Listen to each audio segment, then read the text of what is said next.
How to turn yourself into a sugar skull. I have several images open that I found online as inspiration for this project. I'm not going to lie, this is a very difficult Photoshop project where you'll get to learn how to use many of the features of Photoshop, from the brushes to drawing to placing images and so much more. So what I just did was I opened several images that I found online that I thought were very beautiful and were inspiring me for this project.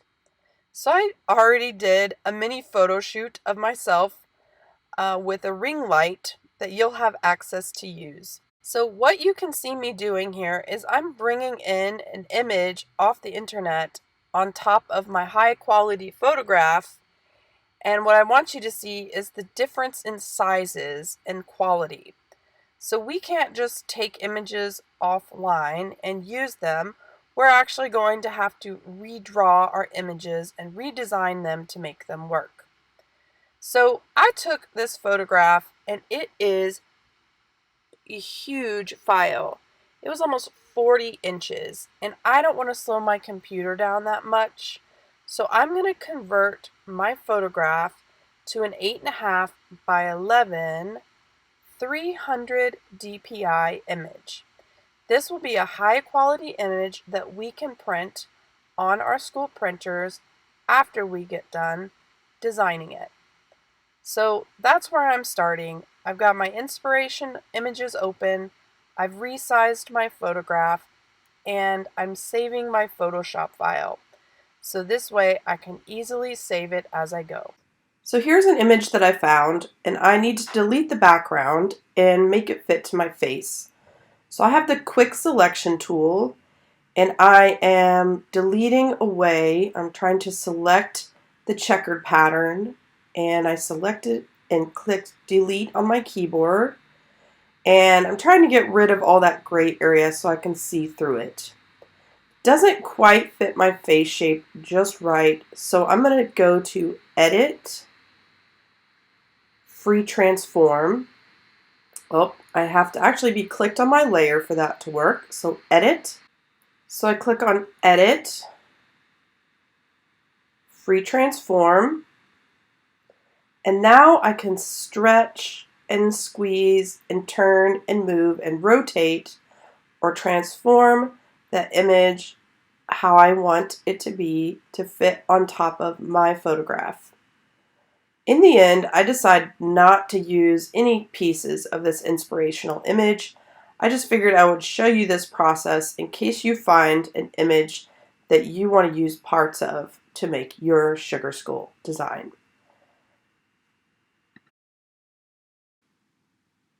So here's the second image that I found that I really liked, that I thought, okay, I can use this for inspiration. I really liked that it was more of an illustration than a photograph and had a combination of drawing and painting in it. I also really loved the color combination of this design and the flowers on the sides of the head. So in the end, I end up using this one more as inspiration than the other one. So what I just did was place the image, resized it, and changed the opacity of the layer from brighter to darker so I could see through it. Then I have a third image that I found with a bunch of different designs of skulls on it. And I just kind of looked at it, and the artist repeated many different shapes. And I'm kind of using this as a reference to see nose shapes and design ideas. So I copied one of the skull images and I'm pasting it in on top of my picture, transforming it to about the size of my face. And what I end up using it for is just tracing around the outside skull shape to help me get an interesting shape to start with.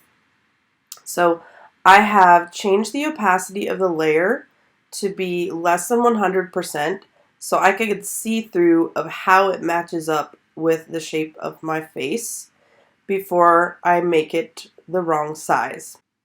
Next, I'm going to unlock the background layer and add a new layer adjustment of brightness and contrast to my image. I just want to play with the color tones a little bit and just kind of see what happens. I'm brightening and darkening the contrast and the light, kind of just playing with the different color combinations. I'm not really sure what I want this to look like just yet. So I'm going to add a second layer adjustment of hue and saturation.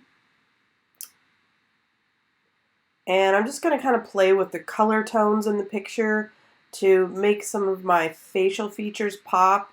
I'm actually kind of looking at my eyes and my lips because those are the only two parts that are really going to be showing through on the final image. So if the skin tone is off, that's okay because my skull shape is going to cover up my face. I'm trying to decide how spooky to make this or not. Next, I decided to go ahead and add a new layer adjustment of black and white and convert myself to grayscale. I like this way of converting things to grayscale because you can control the colors within the image individually. So as you can see right now, I'm playing with the color yellow, and I can adjust blues independently of maroon. And so this gives me a lot of flexibility when converting an image. And this kind of looks spooky on its own. So I'm just going to go ahead and leave this layer adjustment in place. So again, a layer adjustment is like a filter or an effect on top of the original image. The original color image is still there in the background. These are just layers on top of it. I think that looks good.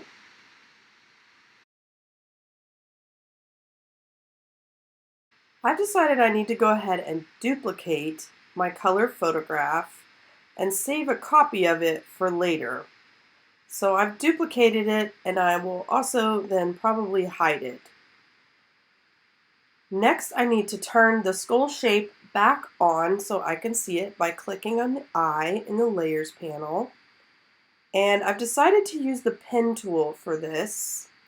The pen tool is very precise in how it draws, and you can create a closed path and then fill the shape with whatever color you want and also pick the outline. So the pen tool actually has many different types of pens. I'm just going to use the basic pen to get started. It's kind of tricky to get used to. It takes a lot of practice. But if you click, drag, and hold, these little handlebars come out. And the handlebars is what makes a curved point. If you just click once and you don't drag the points, you get a normal point that is a more sharp edge. What I recommend is that you quickly go around and rough in, draw out the shape, and then come back and convert and clean up points as you go.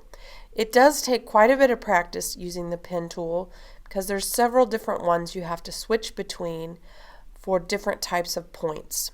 I've had a lot of practice using the pen tool in Adobe Illustrator and other programs, so I'm making this look pretty easy. But with practice, you'll get really fast at it too. So I'm going to go ahead and take a minute and finish this skull shape.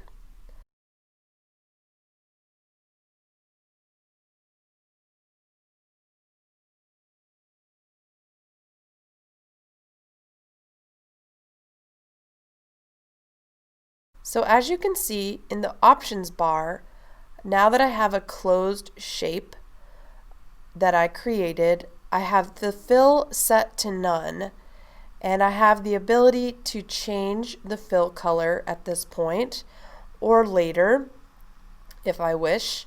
I can pick whatever color I want. I can also set a border color if needed. I can also change the opacity and the thickness of the border. There's lots of options up in the options bar. I decided to go ahead and change the opacity of the layer so I can resize the skull shape to fit over my selfie. So I went to Edit, Free Transform, and this allows me to adjust and change the size of the shape I drew.